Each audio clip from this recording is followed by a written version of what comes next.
Hello, today we are making Moroccan couscous, specifically 7 veggie couscous. In Morocco, they make 7 veggie couscous all the time. It's a very popular dish. They say that it is the most popular dish, but I've seen a lot of other dishes that are also super popular, so I don't know who's to say the most popular dish, but definitely 7 veggie couscous is a very popular dish in Morocco, no doubt about it. For the 7 veggies, we are using carrots, sweet potatoes, turnips, zucchini, cabbage, pumpkin, and a red chili pepper. For the pumpkin, I went to Publix and was asking somebody for some help looking for the pumpkin, and he asked why I was looking for a pumpkin, what dish I was putting the pumpkin in, and I explained to him that I was making a Moroccan couscous, and he said that if the recipe actually originated from Morocco, I probably wasn't looking for what America would refer to as a pumpkin. In other countries, they refer to any type of squash as a pumpkin.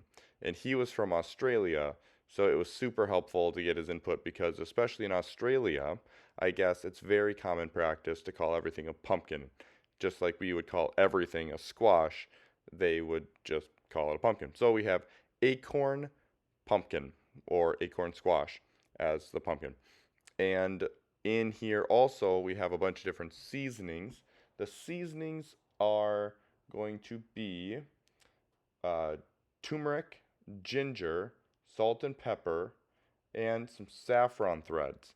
It took a while to find the saffron threads, but fortunately Publix has a international section, and we were able to get someone to help us find the saffron threads as well. We also have a bouquet of parsley and cilantro tied together so they're easy to remove at the end to make sure you don't get any of those extra stems. The couscous here, you want to hydrate it the first time, and then you throw it over top of the boiling stew.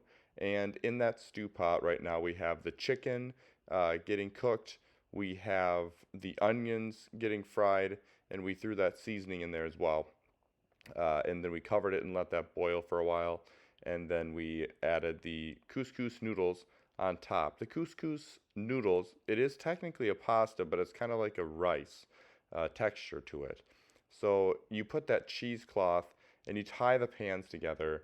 In the recipe that I was following, they say it's very important to tie them together with a cheesecloth because you don't want any of the steam to escape. You want it all to go through the couscous.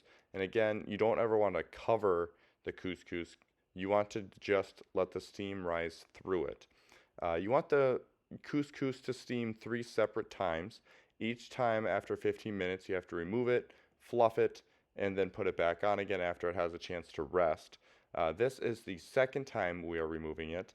The first time, if you saw, we added some oil, we added a little bit of water, and a little bit of salt to it, and then we put it back on. The second time, we only add a little bit of water to it, and then the third time that we do it, so the first time we take it off, we add the oil. The second time we take it off, we add the water. And then after the third time, it comes off and we add the butter to it, which is what we're doing now.